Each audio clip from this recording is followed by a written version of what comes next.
Bengal match special to you also because For of everybody. everything? For everybody, yeah, I know. Absolutely special. It's the big derby in Kolkata, one of the big derbies in the world, right? And will be a great match to be part of it. And again, try to prepare in the best way as possible. Is Mohun Bagan the favourite? Because Mohun Bagan has got couple of wins, East Bengal not winning. In Spain, we always say the same. In a derby, doesn't matter the favorite. It's a derby, and anything can happen, and I don't know, and I don't care if we are the favorites or not. For me, the most important is to prepare my team. I believe in my players. I believe in what we are doing. I think we are absolutely prepared to have a good match. And in my mind, right now, only one thing: to win the match, right? And derby জেতার ফিলিংটা একটু বল। যতবার derby খেলতে নামি আমার মনে হয় যে আমি এই ম্যাচটা জিততেই হবে। অন্য ম্যাচ আমি হেরেও যেতে পারি, বাট ডার্বি জিততে হবে। আর ডার্বির থেকে ফ্যানদের কাছে এক্সপেকটেশনও অনেক বেশি থাকে ফ্যানেদের। তো আমার লাইফে এখনো পর্যন্ত আইএসএলে কোনো ডার্বি আমি হারিনি। তো আমি এটাকে আরও কন্টিনিউ করতে চাই যে ডার্বি না হারার, এবং যতগুলো ডার্বি খেলবো জিততে পারি এবং মোহনবাগান ফ্যানদেরকে খুশি করতে পারি। আর স্পেশালি আমি সব ডার্বি জিততে চাই আরও একটা কারণ, যে আমি বাড়ি যাওয়ার পর নয়তো মা বাবাকে ফেস করতে হবে না, পুরো ফ্যামিলি মোহনবাগান ফ্যামিলি। তো মানে বাইরে ডার্বি হেরে গেলে বাইরে গিয়ে যেমনি বেরোতে পারি না আমরা, সেমনি আমি তো বাড়িতেও থাকতে পারবো না। নয়তো সামনে দেখবো মা বাবা বলবে এই কালকে হেরে গেলি ডার্বিটা, জিততে পারলি না। তো ওই জন্য আরো বেশি এফোর্ট দিতে হয় ডার্বিতে। This is a beautiful story. বাড়িতে বাবা মার জন্য derby জেতাম। It's a feeling you can't really explain.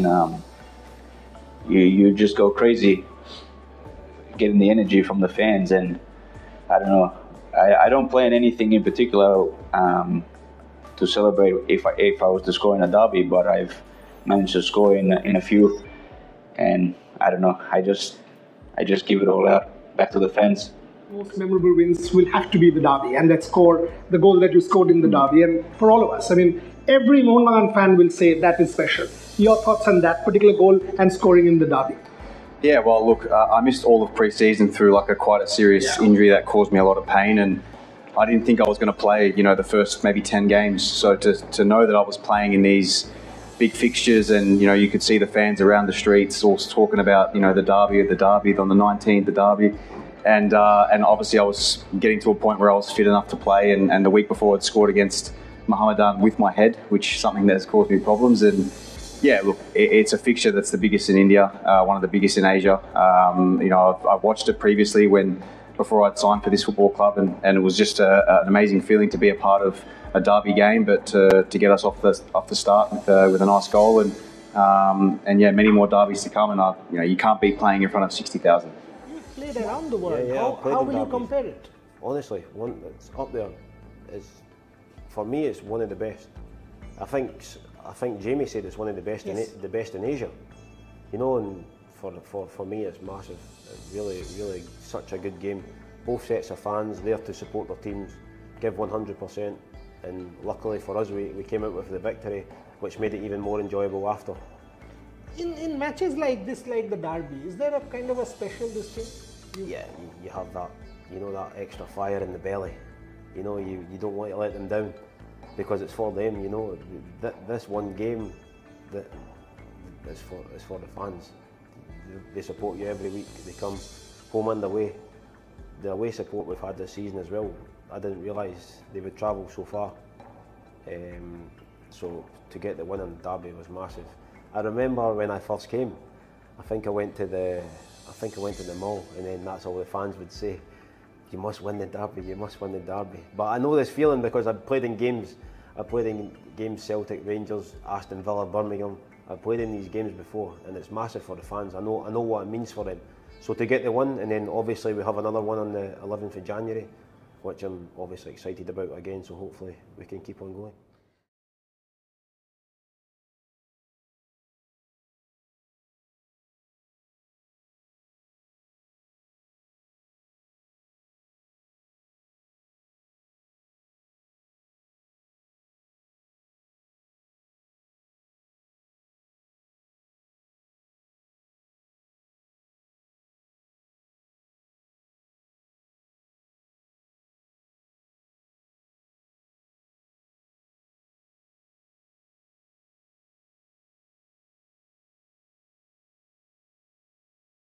সে দুটো দলই, মোহনবাগান বলো ইস্টবেঙ্গল বলো, এই যে ডার্বির আগে প্র্যাকটিক্যালি অর্ধেক প্লেয়ার বিদেশি, তারা এই সেন্টিমেন্টটা বোঝে নিতুদা, তারা এই আবেগটা পায়, বুঝতে পারে? কিছুটা বোঝে নিশ্চয়ই, তারাও ছেলেবেলার থেকে শুনেছে, এবং বিদেশে যেই থাকো এই ডার্বি তো ভারতবর্ষ না, পৃথিবী জুড়ে ডার্বি আমাদের একটা সিরিয়াল নাম্বার পর্যন্ত আছে, 10 নম্বর ডার্বি, যার যত পৃথিবীতে ডার্বি হয় তার ভিতরে আমাদের ডার্বিটাও একটা অন্যতম। তা সবার কাছে একটা খবর থাকে। মাই পার্সোনাল ফিলিং যে 72, 80, 90, 2000, 2010 তারা যে ডার্বি ফিল করত, আই থিঙ্ক সো এখন সেই ডার্বিটা, এই ফিলিংটা মানে আমার ছেলেবেলায় আমি যেটা ফিল করতাম অ্যাজ এ বেঙ্গলি, এখন আমি দেখি ISL professional and all that, আমার কিরকম এখনো মনে হয় প্রদীপ ব্যানার্জি, অমল দত্ত, তোমাদের, আমি বারবার বলি এটা শোতে, তোমাদের মতো চরিত্রগুলো, ওদের মতো চরিত্রগুলো আমি পাই না। মানে সেটা বিনো জর্জি বলো আর কি অস্কার ব্রুনোই বলো আর মলিনাই বলো, ওইরকম চরিত্র আমি পাই না। না, তার একটা অন্য কারণ আছে। তখন না একটা মানুষের বক্তব্য রাখার পুরো স্বাধীনতাই ছিল।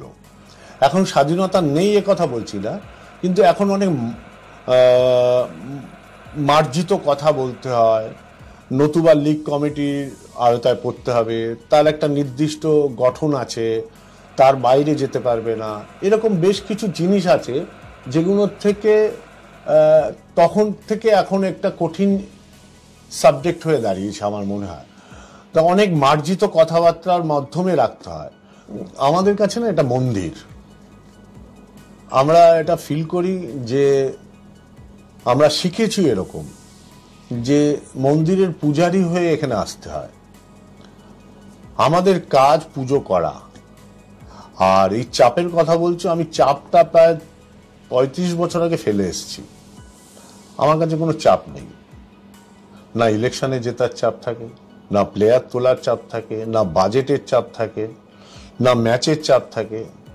হ্যাঁ, অন দ্য ডে ম্যাচ শুরুর থেকে শেষ অবধি তখন আমার চরিত্রটা আলাদা থাকে। সেটা একটা 5th ডিভিশন টিমের সাথে খেলুক আর World Cup final, Asian final হোক, আমার কাছে একই রকম। আমার টিম যখন খেলবে, অপোনেন্টে যে থাকবে সে আমার কাছে অপোনেন্ট, শত্রু, এবং তাকে যতক্ষণ না মারতে পারছি সেটা আমার যন্ত্রণা। হয়ে গেলে বন্ধু, হয়ে গেলে ঠিক আছে, আমার কাছে কোনো 90 মিনিটসের পর কোনো শত্রুতা নেই।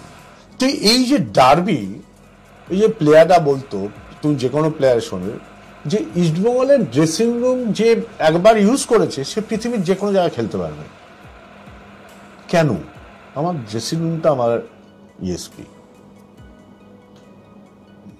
কি বলবো, আমি মানুষ থাকি না, আমি সরি টু সে, আমার কাছে তখন মনে হয় আমি একা কোনো একটা জায়গায় যে আমার ম্যাচটাকে উপভোগ করি। আমি ঈশ্বরের কাছে প্রার্থনা করি আমার ঈশ্বর আমার ম্যাচটা উপহার দিক। তো আমার মনে হলো রাগ করতে না, আঘাত পেতে। আমি কাউকে আঘাত করতে চাই না, কেউ আমার জন্য আঘাত হোক এটা আমি চাই না।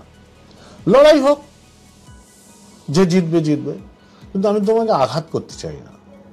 এই যে আমাদের ক্লাবকে সেল করে দেওয়ার একটা প্ল্যান চলছিল, আমি দাঁড়িয়ে বলেছিলাম রাষ্ট্রপতি বললেও সই করব না, দেশের রাষ্ট্রপতি বললে আমাকে সরিয়ে দাও, দিয়ে সই করে নিয়ে যাও। যে লোকগুলো 100 বছর ধরে রক্ত দিয়ে প্রতিষ্ঠান তৈরি করেছে,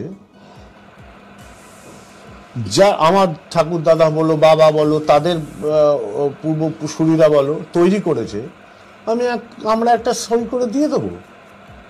ম্যাচ ডাজন্ট ম্যাটার, ডার্বি জিতলে সব ঠিক হয়ে যাবে। This is the match that everybody wants. তবে এইটুকু বলতে পারি, ইস্টবেঙ্গলের সব ঠিক হয়ে যাবে। You can wait, don't worry. ইস্টবেঙ্গলের পথেই আসবে, আমি সেটা মনে করি। আমি তো মানে কোনো ডিবেট নেই। আমি একটা ডার্বি মানে একটা ম্যাচ, একটা ম্যাচ জিতলে সব ঠিক হয়ে যাবে, সেটা হবে না, সেটা হতে পারে না। ইস্টবেঙ্গল সব ঠিক হয়ে যাবে, এটুকু বলতে পারি আমি। Which is great to hear. Great to hear.